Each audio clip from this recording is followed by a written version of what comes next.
Hey gang, what day is it? It's Wednesday. That means it's time for another episode of Wisdom Wednesday.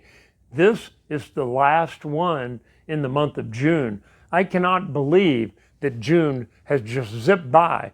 And you know what happens, at least down here in Texas and even up the East Coast last week, when June comes, bring on the heat, and we've got it this week. We have not hit 100 until this week. We've gotten up there around 97, 98 down here in Texas, but we're due to pass it now every afternoon when I get in my car, 5:30, 6 o'clock. The car says it's 100 degrees. It cools off fairly quickly. That's inside temperature, but it's up around 97 here in Texas. And up the East Coast, it was up in the high 90s last week.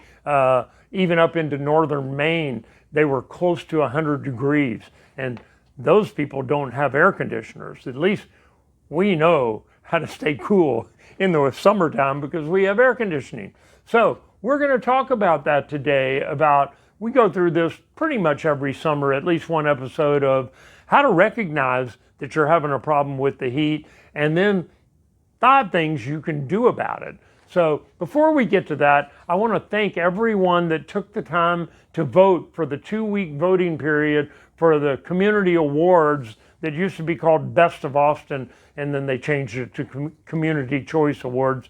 But I know some of you got online, took the time to vote every day for us in both categories, Best Dentist and Best Cosmetic Dentist. We very much appreciate your vote. We won't find out the results of this until mid-September when they have a gala and they announce all the winners, and they want people to buy tickets to the gala. So we'll be there, hoping we won at least one, if not both. 2 or 3 years we've won both awards. Every year for 7 years we've won one of the 2. So thank you again for those of you who supported us and voted us and believe in us. Also, our theme for the month, this is our last one in June, but our theme for the month was Shoot for the Moon in June. And we hope to bring you topics that would give you ways to shoot for the moon and make the best of the month and the best of your life. Because you know the old saying, if you shoot for the moon and miss, you're still up among the stars. So we hoped that we brought you some interesting topics that would help you shoot for the moon. I'll introduce our theme for the month of July. I'm one of the few people who knows what it is. It's going to be a good one, and the month of July is going to be a lot of fun. Now, let's get back to the heat thing. First, we're going to talk about the negative aspects. We're going to talk about the 3 stages of how heat takes over your body. Why are we talking about this? Well, each summer, the statistics are that each summer for like the last 6 or 7 years in a row, on average, the summers have gotten hotter. So in 2021, there were 1,600 heat-related deaths. In 2022, there were 1,700, an increase of over 100 just in 1 year. And in 2023, a whopping 2,300 people nationwide had heat-related deaths. So this is serious stuff. It's something to pay attention to as we've gone through the mild winter and the relatively nice wet spring, and now we're into the heat part. So the first stage that you've got a problem with the heat is called heat rash. That's when you just start feeling kind of uncomfortable. You're sweating profusively. It's a relatively minor thing in the total scheme of things.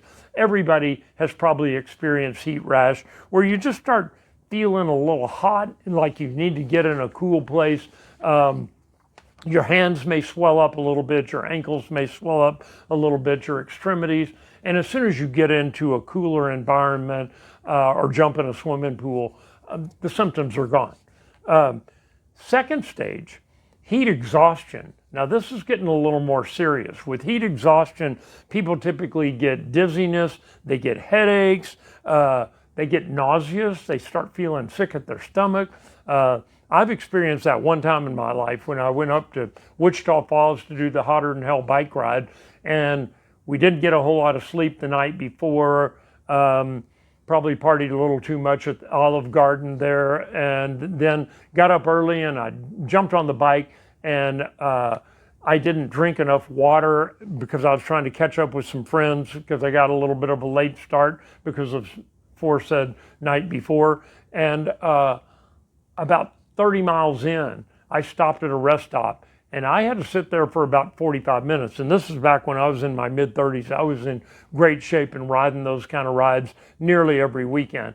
And I got sick in my stomach, my head felt like it was going to explode, and I sat in front of a fan and just drank water for about 45 minutes straight. And it went away. So it definitely was the heat exhaustion, not heat stroke, which is the next one. But heat exhaustion, if you start feeling it, you'll know. You get disoriented a little bit, and if you start feeling sick at your stomach, you're getting dehydrated. You've lost a lot of your body's hydration, and you need to get into a hydrated state as quickly as possible. I know the energy drink makers tell you Gatorade is better than water.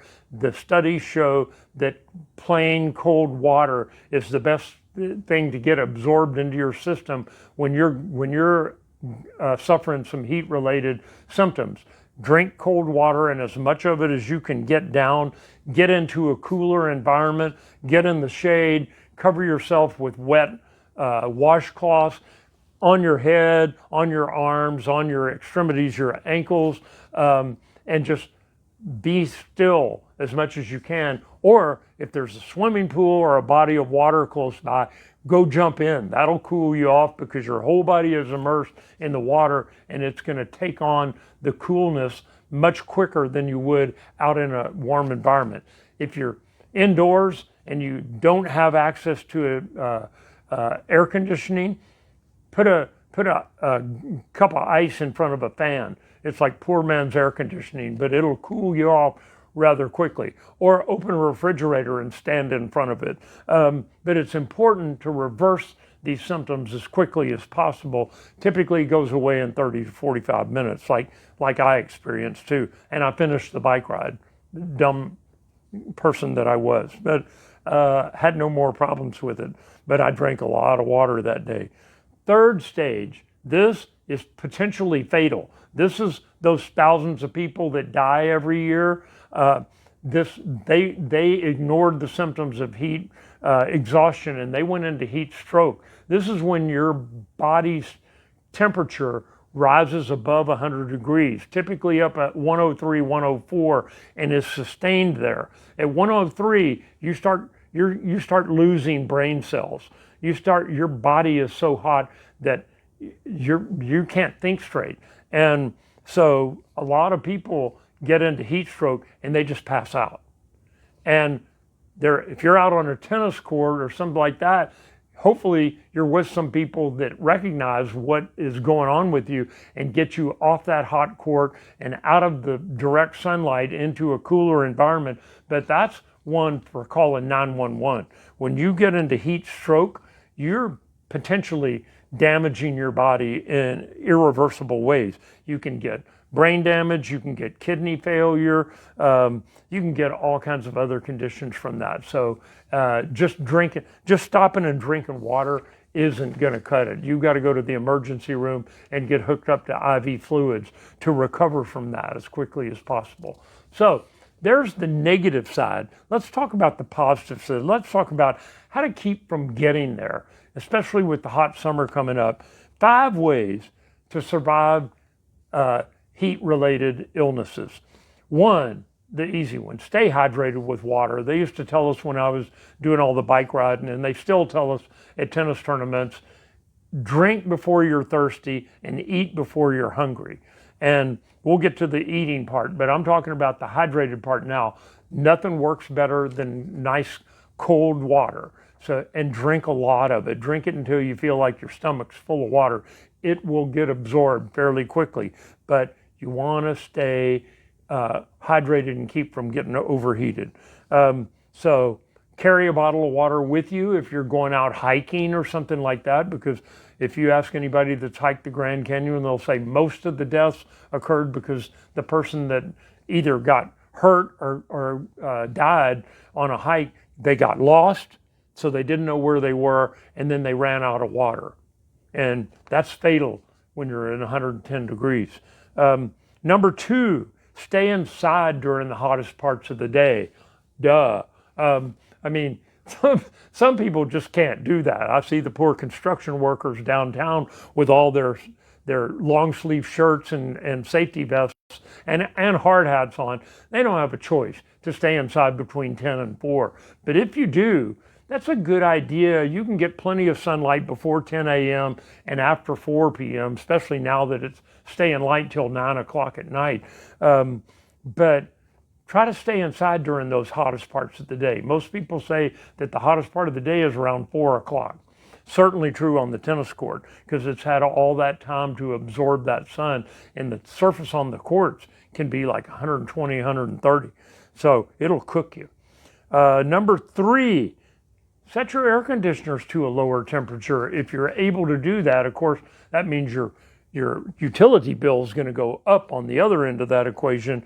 But if you can, at least during the times when you're at home and inside, close the window shades, close the Venetian blinds, or pull down the shades, cover the windows as much as you can, and turn the temperature down. It cools the house off without potentially raising your bills.